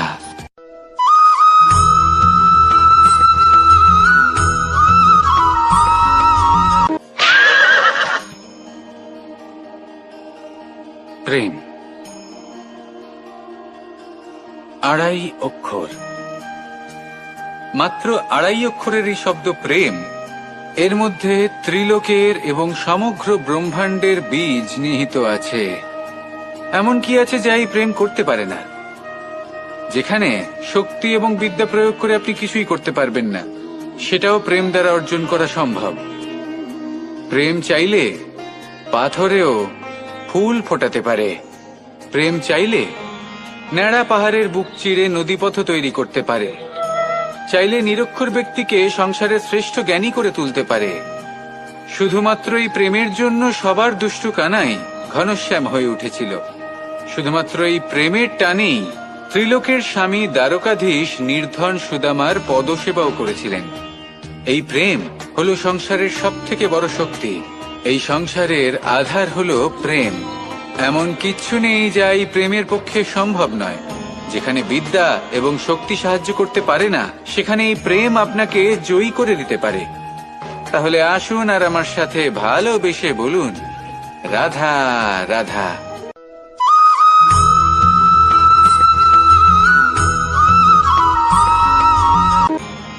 বরদান এবং অভিশাপ, এই দুই হলো একই মুদ্রার দুটি পিঠ। এই বরদান আমরা অনেক কারণে পেতে পারি। কখনো নিজের পরিশ্রমের কারণে, কখনো নিজের তপস্যার কারণে, কখনো আমাদের পূর্বপুরুষদের কর্ম ও তপস্যার কারণে। কিন্তু এই বরদান কতক্ষণ বরদান থাকবে তা আমরা নিশ্চিত করতে পারি না। তা সুনিশ্চিত করে শুধুমাত্র আমাদের কর্ম। যদি আপনাকে উদাহরণ দিই, আপনি রেশমের কীট দেখেছেন? ও বরদান পেয়েছে যে ও নিজের সুরক্ষার জন্য খোলস বানাতে পারে। এবারও তাতে এত মত্ত হয়ে যায় যে এমন এক আবরণ বানিয়ে ফেলে যাতে সে নিজেই আবদ্ধ হয়ে চাপা পড়ে মরে যায়। এটার তাৎপর্য কি? তাৎপর্য খুবই সরল। গর্ব করা খুবই ভালো, কিন্তু অহংকার করা কখনোই উচিত নয়। যদি অহংকার মনের মধ্যে প্রবেশ করে, তাহলে এই বরদান অভিশাপে পরিণত হতে সময় লাগে না। আর যদি কর্মশ্রেষ্ঠ হয়, তাহলে অভিশাপ বরদানে পরিণত হয়। তাহলে আসুন শ্রেষ্ঠ কর্ম করুন আর আমার সাথে ভালোবেসে বলুন, রাধা রাধা।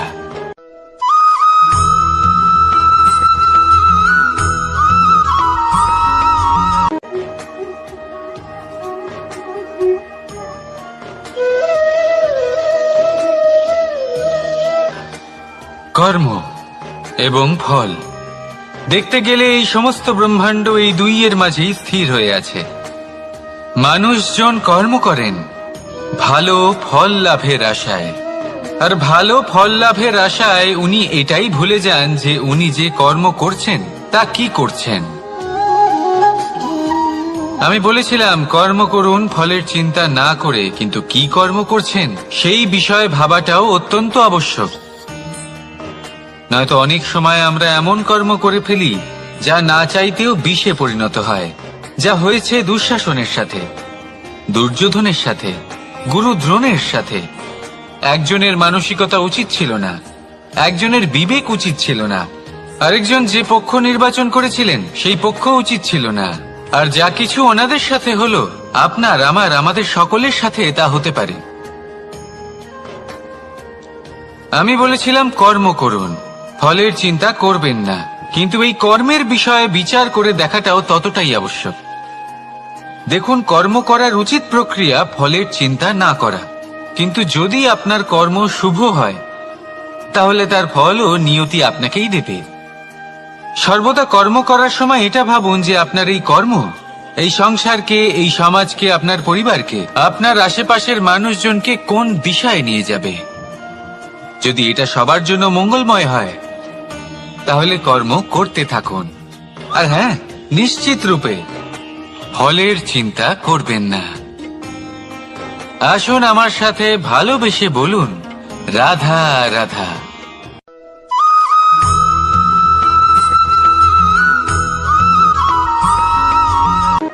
শব্দই হলো শূন্য, শব্দই হলো আরম্ভ, শব্দই হলো অন্ত, শব্দই হলো অমর, শব্দই হলো ব্রহ্ম। এই শব্দ হলো অত্যন্ত বিশেষ। কেউ কাঁদলে তাকে হাসিয়ে তোলে, কেউ হাসলে তাকে কাঁদিয়ে দেয়। কারোর মনে উদ্দীপনা জাগিয়ে তুলতে পারে, আবার কারোর মনে কাঁটা হয়ে বিঁধে থাকতে পারে। একটা অত্যন্ত গুরুত্বপূর্ণ কথা যা বোঝা অত্যন্ত আবশ্যক। আপনার মন, আপনার হৃদয়ে যতই শুদ্ধ হোক না কেন, যতই পবিত্র হোক না কেন, আপনার দৃষ্টিভঙ্গি যতই স্পষ্ট হোক না কেন, যদি আপনার কথা পবিত্র না হয়, যদি আপনার শব্দ শুদ্ধ না হয়, তাহলে তা আপনাকে আপনার কর্মফল ভোগ করতে বাধ্য করবেই। একটা সহজ উদাহরণ দিই। আপনার জীবনে এমন কেউ অবশ্যই থাকবেন যাকে আপনি পছন্দ করেন না, যিনি হয়তো অধর্মী মানুষ, যিনি হয়তো দুর্বুদ্ধি সম্পন্ন মানুষ, কিন্তু তার জন্য অপশব্দ প্রয়োগ করলে তার মধ্যে কোনো পরিবর্তন আসবে না, তার মানসিকতা বদলাবে না, শুধু মনে প্রতিশোধ স্পৃহা জেগে উঠবে, মনে হিংসা জাগবে, আর কিচ্ছু নয়। সেই জন্য নিজের শব্দকে নিয়ন্ত্রণ করুন, নিজের কথা সংযত করুন। শ্রেষ্ঠ থেকে শ্রেষ্ঠতর মানুষকেও সাবধানী হতে হয়, কারণ যদি এই শব্দের প্রয়োগ সঠিক না হয় তাহলে আজীবন মানুষকে নির্বাক হয়ে থাকতে হতে পারে। তাহলে নিজের শব্দ নিয়ন্ত্রিত রাখুন, নিজের কথাকে শুভ করুন, এতে প্রেমবোধ জাগিয়ে তুলুন, আর সেই প্রেমবোধ নিয়েই বলুন, রাধা রাধা।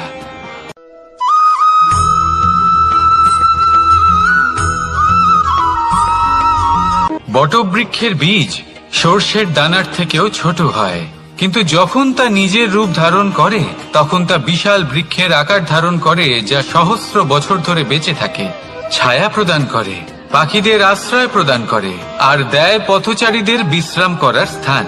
কেন? কারণ সেই ছোট বীজ তা মাটির ভেতরে গিয়ে নিজের খোলস ত্যাগ করে।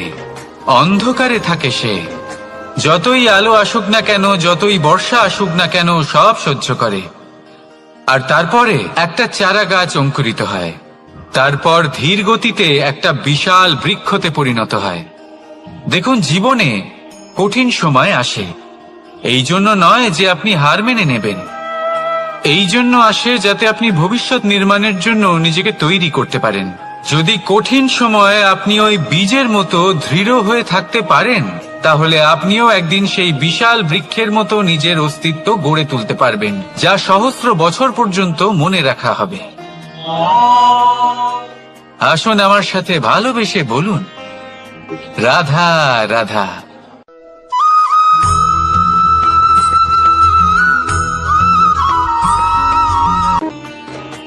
ভগবান আর ভক্ত যখন এক আকার হয়ে যায়,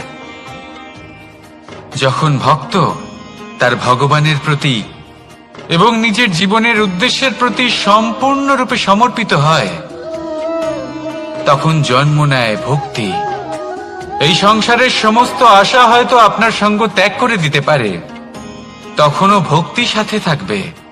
ভক্ত আর ভগবান যখন একাকার হয়ে যায়, তাদের মধ্যে কোনো পার্থক্য থাকে না। তারা এক হয়ে যায়, এক ব্যক্তিত্ব, এক অস্তিত্ব। সেই জন্য কখনো জীবনে যে কোনো রূপেই, যে কোনো প্রকারেই, যে কোনো ঈশ্বরকে মান্য করুন। মনের মধ্যে শ্রদ্ধা ভাব জাগ্রত করুন, মনে ভক্তি ভাব জাগ্রত করুন। এই সমগ্র সংসারে সব কিছু আপনাকে ছেড়ে চলে গেলেও তখনও এই ভক্তি শুধুমাত্র আপনার উত্থান ঘটাবে। তাই মনে ভক্তি জাগ্রত করুন আর আমার সাথে ভালোবেসে বলুন, রাধা রাধা।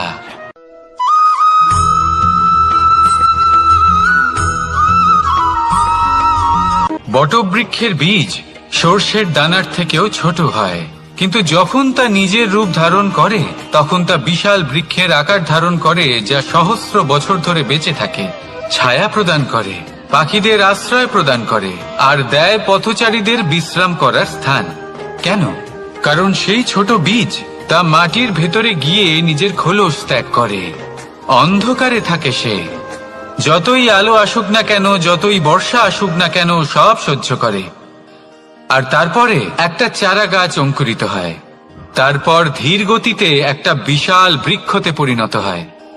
দেখুন, জীবনে কঠিন সময় আসে, এই জন্য নয় যে আপনি হার মেনে নেবেন, এই জন্য আসে যাতে আপনি ভবিষ্যৎ নির্মাণের জন্য নিজেকে তৈরি করতে পারেন। যদি কঠিন সময়ে আপনি ওই বীজের মতো দৃঢ় হয়ে থাকতে পারেন, তাহলে আপনিও একদিন সেই বিশাল বৃক্ষের মতো নিজের অস্তিত্ব গড়ে তুলতে পারবেন, যা সহস্র বছর পর্যন্ত মনে রাখা হবে।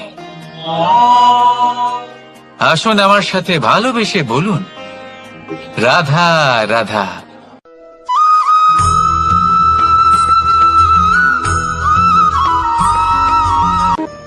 সাফল্য কে না চান? সাফল্য লাভ করার, শিখরে পৌঁছানোর আলাদাই একটা আনন্দ রয়েছে। আর আপনজনদেরও কে না চান? প্রত্যেক মানুষ চান যেন জীবনে তার কোনো আপনজন থাকে, যারা সবসময় তাদের সাথে থাকবে। কারণ আপনজনের সাথেই তো সাফল্যের আনন্দ সব থেকে বেশি পাওয়া যায়। কিন্তু আসলে কি হয়, অনেক সময় সাফল্যের খোঁজে সেই পথে চলতে চলতে আমরা আপনদের থেকে দূরে চলে যাই, না চাইতেও দূরে চলে যেতে হয়। ওনাদের সাথে সময় কাটাতে পারি না, আর আমরা ভুলে যাই যে সাফল্যের আসল আনন্দ আপনজনদের সাথেই পাওয়া যায়। সফল হওয়ার পরে আপনদের সাথে দেখা হলে তাদের চোখে আমাদের জন্য যে আবেগ থাকে, যে সম্মান, যে প্রেম থাকে, সেটাই হলো আসল পুরস্কার। আমরা সেই কথা ভুলে যাই এবং একা হয়ে পড়ি। বেশিরভাগ সময় এটাই হয়, বেশিরভাগ সময় সফল মানুষগুলি একা হয়ে যান। এবার আপনি কি চান? আপনি অসফল হয়ে দিনগুলি একাকিত্বে কাটাতে চান, নাকি সফল হয়ে আপনজনদের সাথে আনন্দে থাকতে চান? সেই সিদ্ধান্ত আপনার। সাফল্যের পেছনে ছুটুন, নিজেকে উজাড় করে দিন, কিন্তু আপনজনদের সঙ্গ ত্যাগ করবেন না। সেই আপনজন যারা আপনার সাফল্যের জন্য দায়ী, সেই আপনজন যিনি আপনার সাফল্যে আনন্দ পান, সুখ লাভ করেন, তাদের কখনো ত্যাগ করবেন না। আসুন আমার সাথে ভালোবেসে বলুন, রাধা রাধা।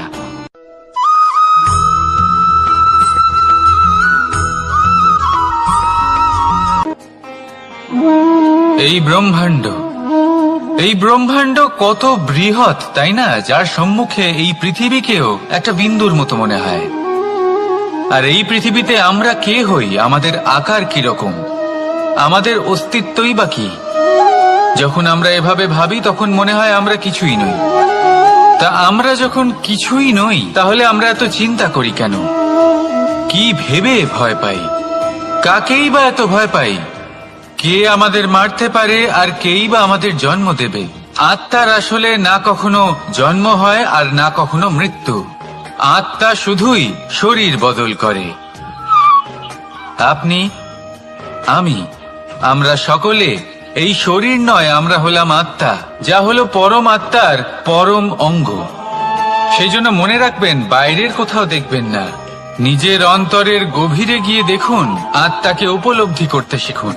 ক্লেশ, ভয়, চিন্তা, এই সব কিছুর থেকে নিজেকে দূরে রাখুন, তাহলেই উপলব্ধি করতে পারবেন পরমাত্মা কে। তাহলে আসুন আমার সাথে ভালোবেসে বলুন, রাধা রাধা।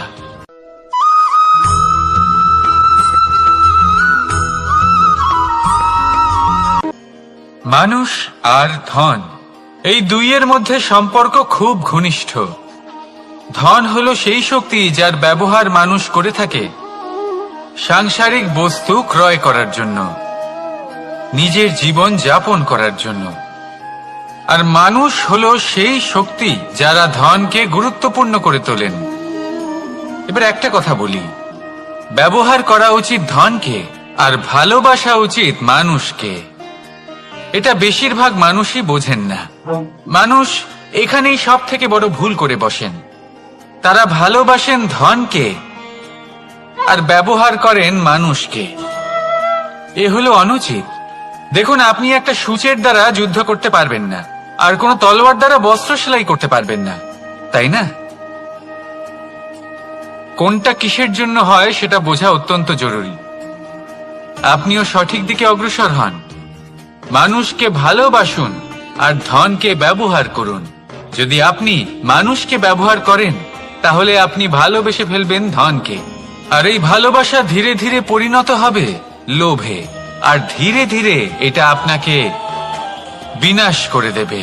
তাহলে সমস্ত মানুষকে ভালোবাসুন আর এইভাবে ভালোবেসে বলুন, রাধা রাধা।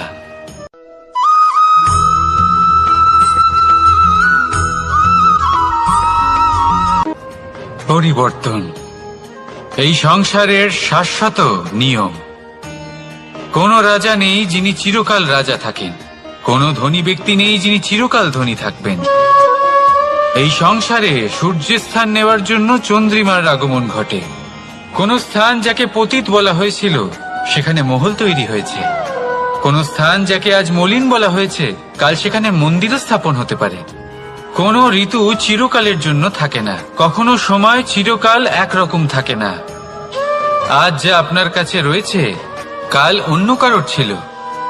আজ যে আপনার কাছে রয়েছে কাল তা অন্য কারোর কাছে চলে যাবে। আপনার সাথে কিছু থাকলে তা হলো আপনার কর্ম, কিন্তু সেই কর্মের পরিণামও আপনার নয়। আপনি শুধু কর্ম করুন, বাকি সবকিছুই পরিবর্তনশীল। কিন্তু সেই পরিবর্তনকে দেখে ভয় পাওয়ার প্রয়োজন নেই, তাকে স্বাগত জানান। যদি আপনি হাসি মুখে সেই পরিবর্তনকে স্বাগত জানান, তাহলে এই পরিবর্তনও হাসি মুখে আপনার সাথে থাকবে। আসুন আমার সাথে ভালোবেসে বলুন, রাধা রাধা।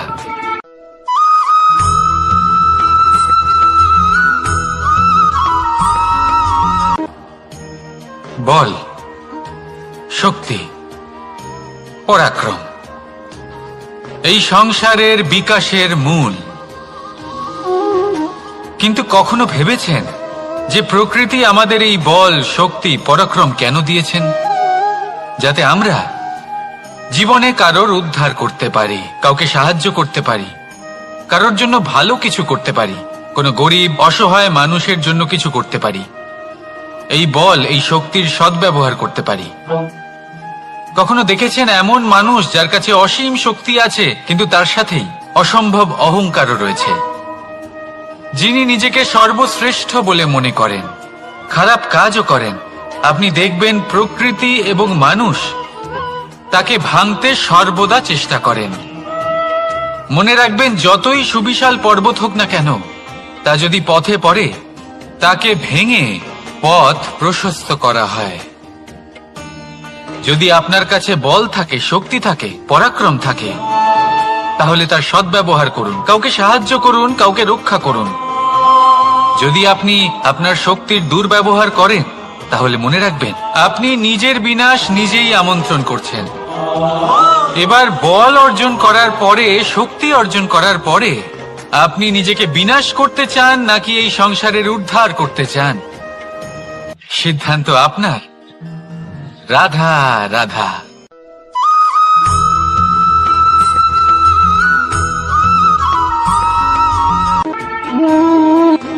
সময় এই সময় আসলে কি?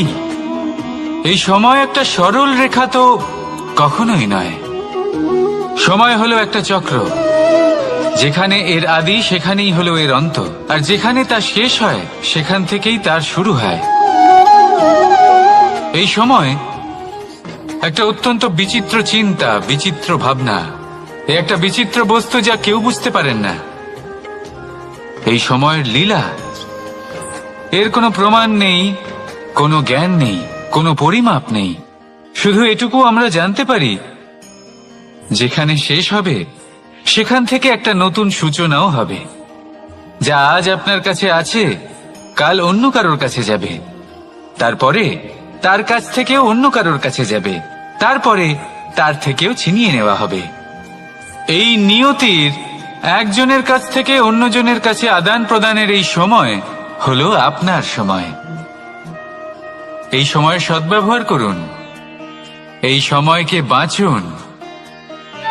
আপনাকে শুধু এটাই সুনিশ্চিত করতে হবে যে আপনি কোন পক্ষে আছেন। আর সত্যি বলতে কি, আপনার জীবনের পরিণাম নির্ভর করে আপনার নির্বাচনের ওপর। আপনি কোন পক্ষ নির্বাচন করছেন। তাহলে মনে রাখবেন, জীবনে সেই পক্ষই নির্বাচন করবেন যা চয়ন করার পরে আপনি সুখ অনুভব করবেন, আপনি সন্তোষ লাভ করবেন, প্রসন্নতা লাভ করবেন। আর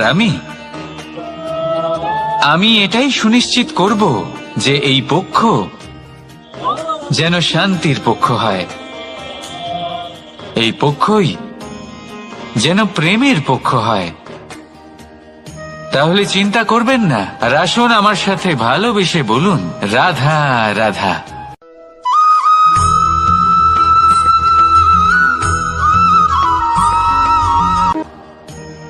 বল, শক্তি, পরাক্রম এই সংসারের বিকাশের মূল। কিন্তু কখনো ভেবেছেন যে প্রকৃতি আমাদের এই বল, শক্তি, পরাক্রম কেন দিয়েছেন? যাতে আমরা জীবনে কারোর উদ্ধার করতে পারি, কাউকে সাহায্য করতে পারি, কারোর জন্য ভালো কিছু করতে পারি, কোনো গরিব অসহায় মানুষের জন্য কিছু করতে পারি। এই বল, এই শক্তির সদ্ব্যবহার করতে পারি। কখনো দেখেছেন এমন মানুষ যার কাছে অসীম শক্তি আছে, কিন্তু তার সাথেই অসম্ভব অহংকারও রয়েছে, যিনি নিজেকে সর্বশ্রেষ্ঠ বলে মনে করেন, খারাপ কাজও করেন। আপনি দেখবেন প্রকৃতি এবং মানুষ তাকে ভাঙতে সর্বদা চেষ্টা করেন। মনে রাখবেন, যতই সুবিশাল পর্বত হোক না কেন, তা যদি পথে পড়ে তাকে ভেঙে পথ প্রশস্ত করা হয়। যদি আপনার কাছে বল থাকে, শক্তি থাকে, পরাক্রম থাকে, তাহলে তার সদ্ব্যবহার করুন, কাউকে সাহায্য করুন, কাউকে রক্ষা করুন। যদি আপনি আপনার শক্তির দুর্ব্যবহার করেন, তাহলে মনে রাখবেন আপনি নিজের বিনাশ নিজেই আমন্ত্রণ করছেন। এবার বল অর্জন করার পরে, শক্তি অর্জন করার পরে আপনি নিজেকে বিনাশ করতে চান নাকি এই সংসারের উদ্ধার করতে চান, সিদ্ধান্ত আপনার। রাধা রাধা।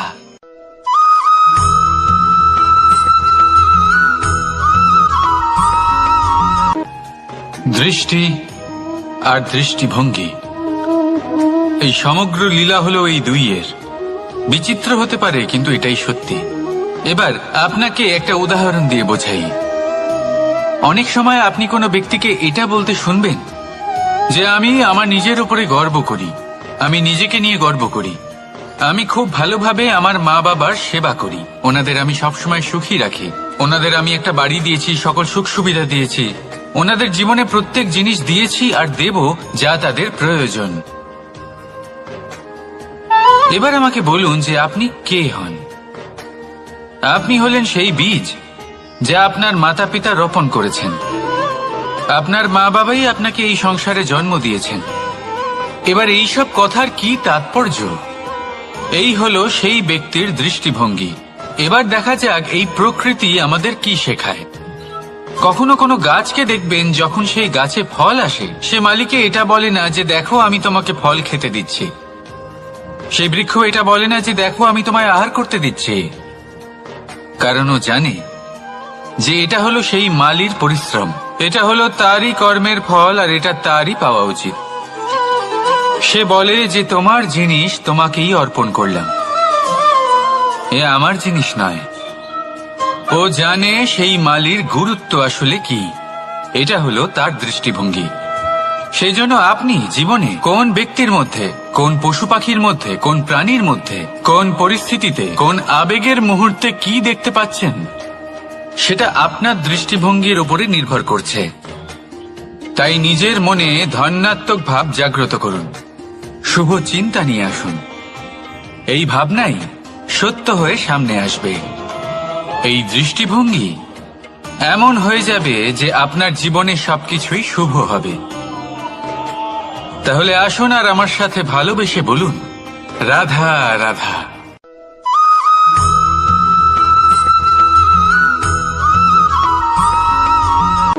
আপনি কি কখনো জলকে নিজের মুঠোতে ধরে রাখার চেষ্টা করেছেন?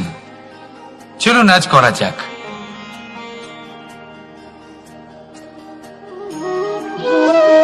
যদি আপনি নিজের মুঠো জোরে বন্ধ করেন, জল ধরে রাখতে পারবেন না। যদি আপনি তাকে এমনি বইতে দেন, তাহলে ও নিজের পথ নিজেই করে নেবে আর আপনার হাতেও থেকে যাবে। আমাদের জীবনও হলো কিছুটা এরকম, জলের মতো। নিজের পথ নিজেই করে নেয় এই জীবন। প্রত্যেক সমস্যার সমাধান নিজেই করে নেয় এই জীবন। তাই জীবনে যখন কোনো পরিস্থিতি আমাদের প্রতিকূল হয়ে থাকে, কিছুই হয়তো আমরা বুঝতে পারছি না, কিছুই যখন বসে থাকে না, তখন আমরা হতাশ হয়ে পড়ি, নিরাশ হয়ে পড়ি। আর এটাই করা উচিত নয়। শান্ত মনে দেখতে হবে যে এই জীবনে আসলে কি ঘটে চলেছে। কষ্ট সবাই ভোগ করেন। কষ্ট পেলে কেউ রেগে যান, রেগে গিয়ে পরাক্রম দেখান। এটাই তো করা উচিত নয়। শান্ত মনে সেটাই করতে হবে যা জীবন আমাদের শেখাতে চাইছে। জীবন আমাদের সব শিখিয়ে দেবে, শুধু মনে রাখবেন কখন প্রয়াস করতে হবে আর কখন আমাদের প্রতীক্ষা করতে হবে, সেটা আগে আপনাকে বুঝতে হবে। তাহলে আসুন আমার সাথে ভালোবেসে বলুন, রাধা রাধা।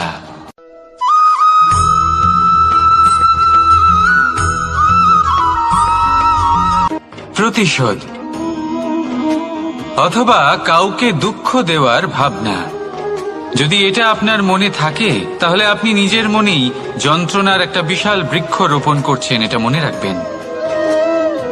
কারণ কাউকে দুঃখ দেবার এই ভাবনা, এটা হলো সেই বীজ যা আপনার মনেই পতিত হবে, আপনার মনেই অঙ্কুরিত হবে, আর আপনার মনেই একটা বিশাল বৃক্ষরূপে বেড়ে উঠবে। জীবন আপনার, কর্ম আপনার, কাউকে দুঃখ দেবার ভাবনা আপনার ছিল, এই বৃক্ষ হলো আপনার, তাই এর ফলও আপনিই পাবেন, যা গ্রহণও আপনাকেই করতে হবে। মনে রাখবেন, যে মানুষ এটা ভাবে যে আমি ওকে দুঃখ দেব, ওকে কষ্ট দিতে চাই আমি, সেই মানুষই দুঃখ আর কষ্ট পেয়ে থাকে। যদি সেই জায়গায় আপনি এটা ভাবেন যে আমি কাউকে সুখী করে তুলতে চাই, কাউকে সুখ প্রদান করতে চাই, তাহলে তারও বীজ আপনার মনেই রোপণ হবে, বৃক্ষে পরিণত হবে, যার ফলও আপনিই পাবেন। এখানে বিষয়টা হলো শুধু মানসিকতার চিন্তা, যা সত্য হয়ে আপনার সামনে আসে। তাহলে এই মানসিকতা শুভ করুন, সবার জন্য মঙ্গল কামনা করুন। অন্যের মনে আপনার জন্য ভালো চিন্তা থাকুক বা না থাকুক, আপনি সবার জন্য শুভ চিন্তা করে কর্ম করতে থাকুন, তাহলে আপনার সাথেও ভালোই হবে। তাহলে আসুন আর আমার সাথে ভালোবেসে বলুন, রাধা রাধা।